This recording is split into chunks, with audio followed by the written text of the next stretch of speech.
having grown up as a queer kid in a heteronormative world. So you were just denying half of yourself. I didn't think I was denying it. You started with, when my wife married me, she knew I was bisexual. When I first asked her out on a date, she went to her friends and says, why is this gay guy asking me out on a date? Take us back to that first time that you are not monogamous. And I would feel this like intense, deep insecurity and also a deep sense of inadequacy. I feel like you two must be so in love. If your husband was open to a non-monogamous relationship, could you? Hey everybody, welcome to the show. I want you to picture the show Will and Grace, right? Except in this case, Will and Grace are married and they have kids. Now, layer in the complex relationships of the show Modern Family, and what you're getting is just the beginning of the path that today's guest, Wayne Scott, has had to travel with his wife. It's very non-traditional. His story was the inspiration for the popular TV series Modern Love. He wants all of us to reimagine what a marriage and what a relationship can be. Wayne, welcome to the show, buddy. Hi, Wayne. Yeah, thank you. Thank you for inviting me. I appreciate it. Good to have you here. I've been excited about this discussion. So, as Mark was talking about, you describe your marriage as Will and Grace with kids, cats, and a mortgage. Why do you describe it Big that mortgage, way? big mortgage. It's always the mortgage is the problem. The concept of Will and Grace is that they can't have other intimate relationships outside of each other because their bond is so tight and close. Now, one of the differences is Will in the show Will and Grace is gay. He has no interest in women at all, right? Ours is slightly different in that when my spouse and I initially partnered, she knew that I was bisexual. When you first met your wife and you were in, I guess, the courting phase, did you have these discussions about how your relationship would be different than a traditional relationship? And how did the conversation happen? Yeah. We got together in the mid to late 80s. The word queer did not mean what it means now, right? It actually did not exist as this kind of all-encompassing term for the LGBTQ community. It really didn't exist. There was gay and there was lesbian, and then bisexual was this very suspect transitional identity, and also very stigmatized because during the AIDS pandemic, we were seen as the people who were going to bring the virus to the straight world. I tended to refer to myself as gay. Just because, but I was interested in girls. I was definitely interested in my wife. When I first asked her out on a date, she went to her friends and says, why is this gay guy asking me out on a date? What the hell is going on here? And then some of her friends had to clue her in and said, no, he has dated women as well. So real quick, you started with, when my wife married me, she knew I was bisexual. Yeah. Whether you're heterosexual, bisexual, it doesn't matter at that point, right? You're committing to one person. Why would it matter that you were bisexual? Like, you're putting that in the past. Well, I mean, that's the question, right? What are you going to do with that part of yourself? When I talk about kind of the maps they gave us, when we decided to get formally married, that was 5 years into our relationship, we decided we were going to get formally married. That would make it easier for some of her family and relatives to understand we were planning to move away 700 miles. And for her father, especially, very traditional guy, for his daughter to go with this, quirky artist, social worky type guy, for him to feel comfortable with that, she had to be married. So we decided to get married. In that era, it wasn't up for discussion whether or not you were going to be monogamous or non-monogamous. You were going to be monogamous. You were going to take in fact, we were told very directly by the minister who married us, you have to have monogamy in the vows. You can't do it otherwise. Which really kind of shortchanged a lot of things. We probably should have had a conversation about it. What do you know in your late 20s? And also, we were very devoted to each other. We thought, I thought especially, well, of course, I can do this for her. I adore her. So you were just denying half of yourself for the sake of I keeping think your I marriage didn't. going. I didn't think I was denying it as much as sublimating it. Maybe that's the word I would have used. So I had lots of sort of cultural ways of keeping my queer identity alive, but no physical contact with other queer guys. Wow. So when did that change? When you went through sort of a critical point in your marriage and you looked at her and said, this is not going to work? Or did she look at you and say, this isn't going to work? What happened? Well, I wish there had been a conversation. There actually was a crisis. There was a crisis. Okay. Some marriages, they have a conversation, and some marriages they have a crisis. We had a crisis. I knew that I was kind of lonely and I was missing that part of myself and that it was too difficult to pretend it didn't exist at about 14, 15 years in. But I did not know how to have the conversation with my wife. I didn't know how to have the conversation without it sounding like a conversation where I was asking for divorce. And I didn't want to get divorced. I just Mm. wanted to figure out a way I could be my whole person in the marriage with the woman that I loved. And so I ignored the conversation. I didn't have it. Um, I do what a lot of desperate, lonely people do is I tried to find connections on the internet, which is not something I'm prescribing to anyone. It's not a behavior that I'm proud of. And she found out, and that's what precipitated Okay. Got it. our crisis. And that's when I moved out of the house. And we thought we were going down the prescribed path, which is, yeah, if you have an infidelity, you get divorced. Then what happened after that? How did you come back together? Because I don't think a lot of marriages could survive Right. that. Yeah, yeah. Well, we started to see a professional. We found a really brilliant professional. She had a reputation in town for just being kind of magic. She was both a divorce mediator. She was also a couples counselor. Huh. After about 9 months of going back to see Lene, sort of nominally thinking we were getting divorced, but doing an awful lot of work healing our marriage, she turned to us and said, I wonder if the two of you have ever thought about having a non monogamous arrangement. And it was Hmm. as if it was like it was as if the Cascadia earthquake occurred at that moment. It really was. It was like we were just shaken to the bottoms of our souls because I didn't think a therapist, a professional was Sure. allowed to say those words. We were shocked that she would mention such a thing, but she said, what Lene said to us at that time is, you get to decide the kind of relationship you want to have. I've worked with other untraditional couples who've made it work. It just takes communication, it takes intentionality. Um, but if you decide that you want this to work, you can make it work. I feel like you two must be so in love. Right. Do you know what I mean? Like, in order Can to withstand give anything. each other that thing to keep Yeah, your relationship together, yeah, I feel yeah. like there must be such a strong love there. It's interesting because, as we had different experiences on the route to non-monogamy, we had all these weird experiences where we were experimenting with different ways to have to do it. And each time I would write a short essay, partly to make myself try to come to terms with what we had just done or something like that.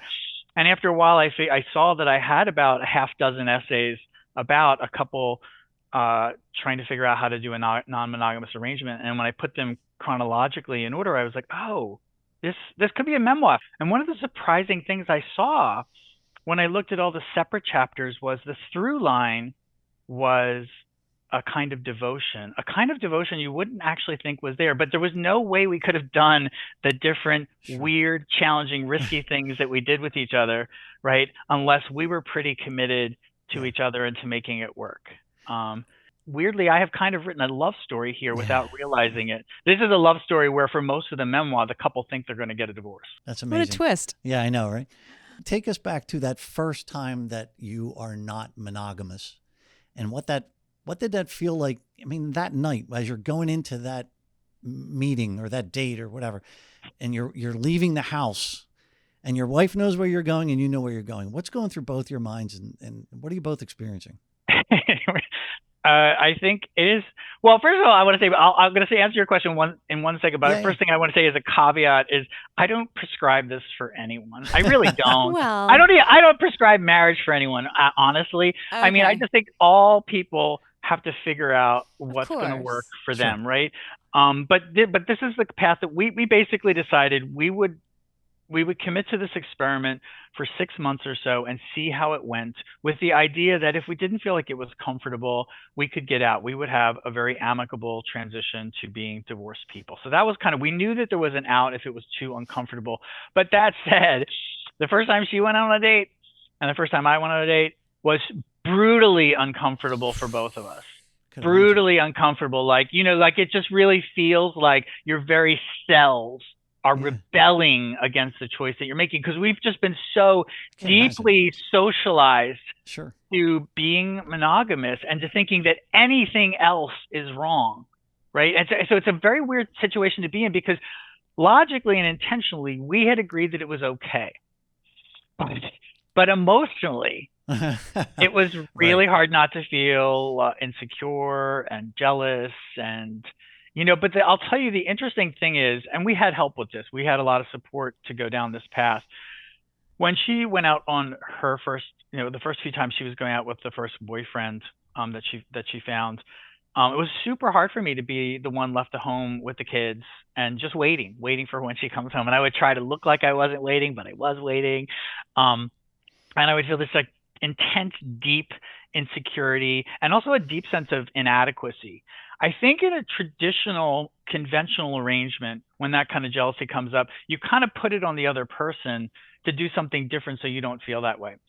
But because of the path we had gone down, I had to basically go more internal with that and confront it within myself. I had to really think about why do these feelings of inadequacy come up for me? And for me, it was a really it was an important time that I could reckon with, having grown up as a queer kid in a heteronormative world where I was constantly getting a message growing up that there was something wrong with me, that Hmm.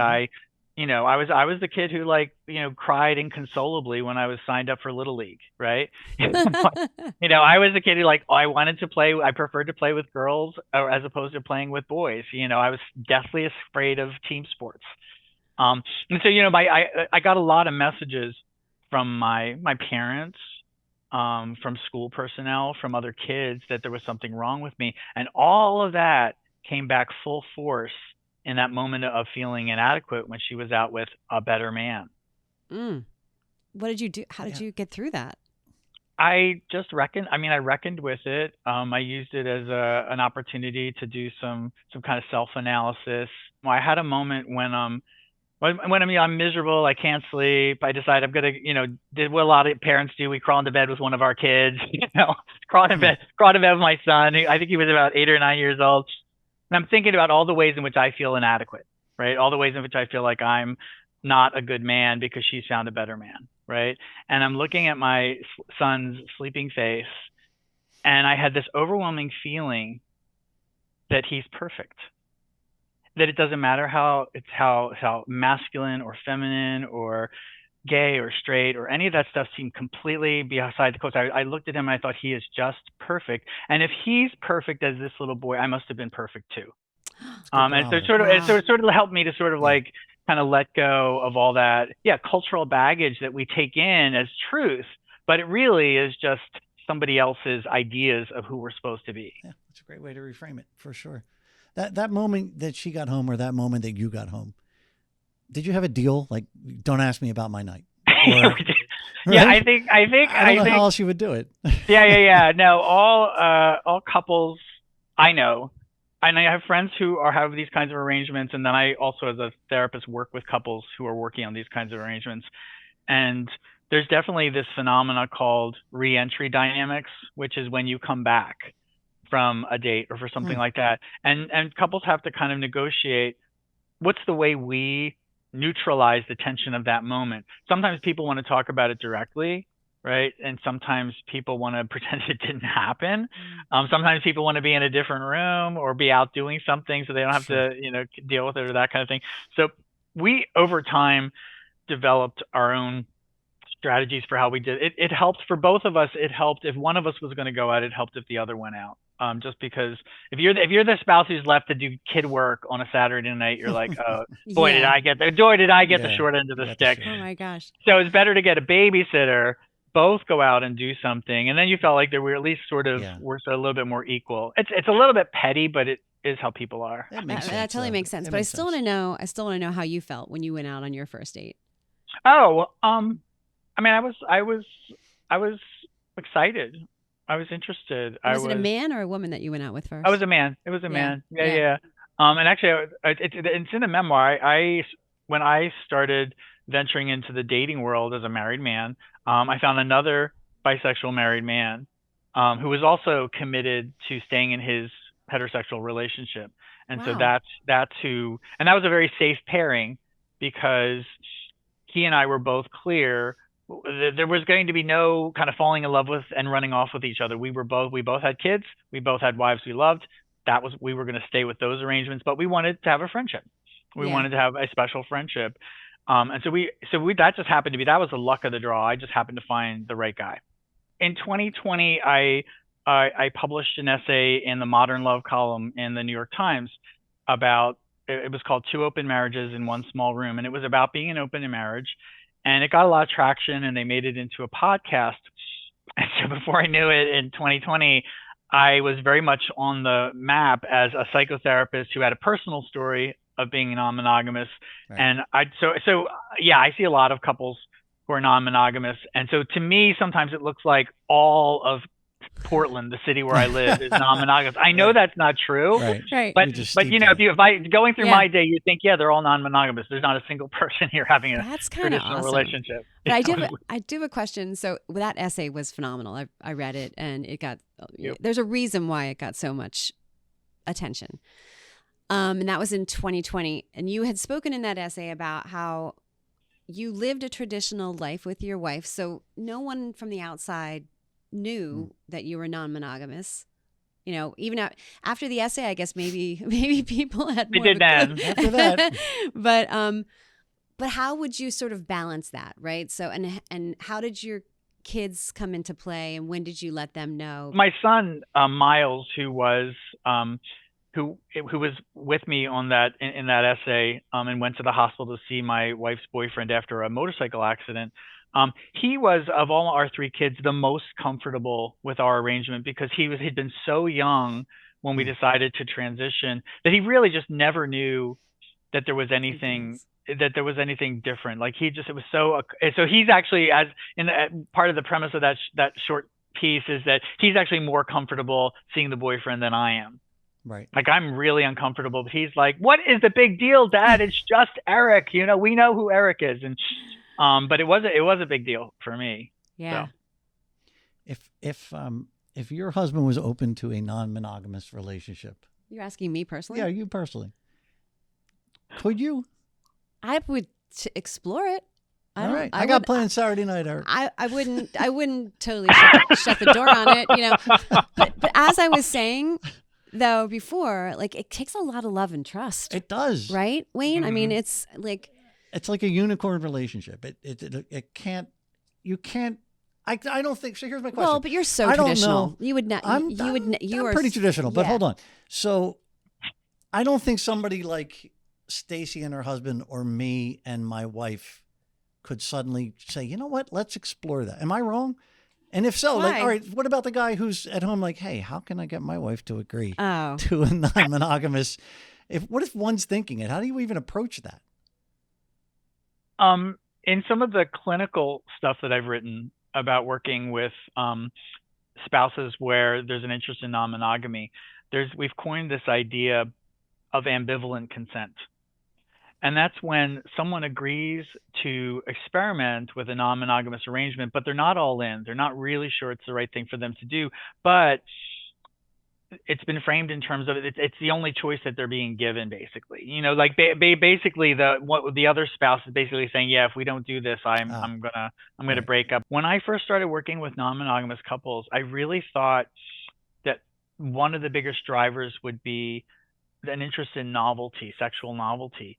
And that has not been the case at all. There's so many different reasons that for a particular couple, it might make sense for them to go down this path. I think it's fascinating. I never thought of all the different I really do. reasons. And You're right. whatever you want to do is cool with me. Like I would never, you know, I think it's awesome.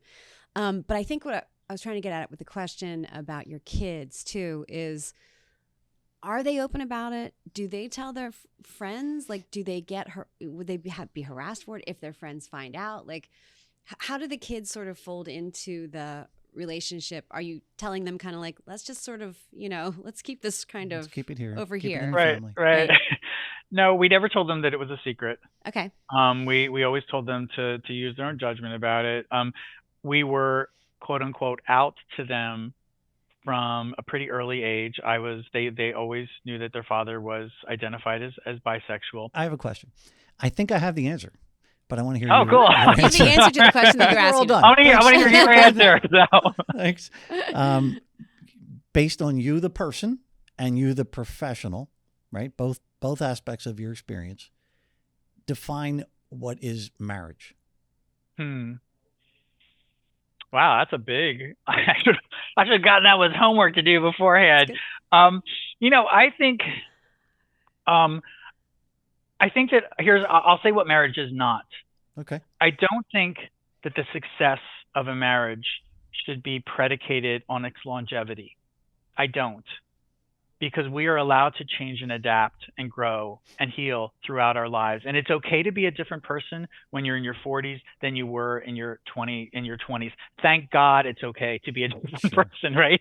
It's Sure. okay to change. And I think that the ideal container for two people who want to live a life in tandem is that it is collaboratively and openly negotiated what it's going to look like. And that in fact, you know, I think that every marriage is multiple marriages strung together over Sure. time. Think about the marriage you had when you were in your 20s versus in your 40s. I mean, marriage in your 60s and your 70s and 80s is a very, very different thing. If you are blessed to have that kind of an enduring relationship, at that point, then you're the holders of each other's memories. Oh, is that what you thought he would say? I thought the answer, I don't know, you tell me. My short answer to that in your words was marriage is whatever two people who love each other decide it will be. Yeah, I think I would say that. And that's I kind agree of what with he that. said. Yeah. Only Yeah, that's Yeah. what I'm he's thinking. definitely a writer because 'Cause the way that you speak is it so was- damn What are you eloquent. saying? That mine was too simplistic? Well, no, I'm just saying you Get simplified right to it, the but, point. Come on, people. So the title of your book, speaking of eloquence, the title of your book, The Maps They Gave Us, I believe suggests sort of a traditional blueprint of how a relationship should be. So kind of, going off of what your question was, Mark, what did you like? Are you happy? And what did you experience when you went off book, when you went off the map? Well, first of all, I'll say the title comes from a series of love poems that were written in the 70s by the lesbian poet Adrienne Rich about the beginning of her lifelong partnership with Michelle Cliff, which her lover. And the actual passage is, whatever we do together is pure invention. The maps they gave us were out of date by years. That's right? so And good. so it was sort of like this like trailblazing language to talk about what it felt like to be a lesbian couple in a heteronormative world that says this is what relationships are supposed to look like. But of course that doesn't fit when you're two women. You have to walk your own path. But have there been times when it hasn't gone so well? interesting. When shit went down. I mean, that's the question. Right. Well, I I think I may have misrepresented it. It wasn't. I wouldn't say it was placid. Okay. In retrospect, right? In retrospect, as I look back on, this has now been an iteration of our marriage that we've been in for about 15 years. We've been together for 35, right? So, like, yes, I am comfortable in the marriage that I'm in. But the period that's depicted in the memoir is a crucible period, and really for the vast majority of the memoir, the couple do think that they are divorcing. They really do think they're divorcing, but their behaviors are saying otherwise, right? So their sort of heads are saying that they're divorcing, but they keep coming back together. They're kind of stuck with each other, and it wasn't placid at all. Partly part of what motivated me to want to write it is I wanted to write a story of a very messy period in a couple's life, because sometimes it is very, very messy. Sometimes it looks really bad and painful. And in some ways, I kind of wanted people to know you can actually have a crucible period in your marriage where it's unbearably hot and painful, and you can come out on the other end. So, I mean, it is sort of an option that could be considered if people want to be with other people, but they still want to be in the relationship. Yeah. Why not explore it? Yeah, absolutely. We really expect a lot in more conventional arrangements. We really pile on a lot of what we're supposed to get from each other, right? You got your economic partner, your business partner, your parenting partner, your sexual partner, your person you vacation with, and not all those necessarily line up, in a single person, right? And yet it causes a lot of unhappiness when that's what we want. When we want that one person who's going to be the everything. Especially as we get older, we get more defined in our preferences, tastes, the things we want to do and don't want to do. There's so many nuances here Mic that drop. I didn't consider. I think that was a Right. mic drop Yeah. statement that he just made. I think that is something I never even thought of. And I work with my husband, so that's another. Oh my God. Yeah. Coworkers, right? Coworkers. Another Jesus. one. What am I Oh trying to my expect God. from Do this you have guy? a pet? Do you have a Poor pet guy. together? Yes. 3 cats, 1 dog. Oh Yeah, man, it's ridiculous. You're in 2 deep. kids. Yeah. Yeah. Whew. Anyway. Expectation is way too high. Okay, so Way your too book high. is out now. It's coming, right? So people can buy your book. What else? Yeah. What's next for you, Wayne?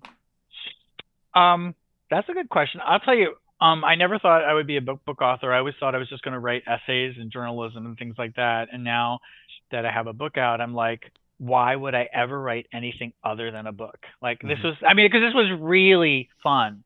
This was really fun to write this. It was challenging and it was risky. I'm very proud of the story I told. I can't thank you enough. This has been a great conversation. You've given us a look into a world that I don't think people understand it. We think it's a very simplistic thing, but there, as I was saying, there's so many nuances, so many considerations for a couple that's either considering or exploring this world. I've loved meeting you, Wayne. Yeah. And Yeah, thank you so much. A lovely conversation. And it's so early where I am, so you know it was good. You know you guys are good if like I came Got just the alive energy. for you, right? I Yeah. love it. you came alive, and it The just. sun is literally just coming up here. Well, you great. brought the sun. You brought the sun to you the interview. So thank you so much. And Yes, thank you. I'm so happy to learn everything that you've talked about. So. Thank All right, you. my friends, be well. Thank you for watching. We'll see you again.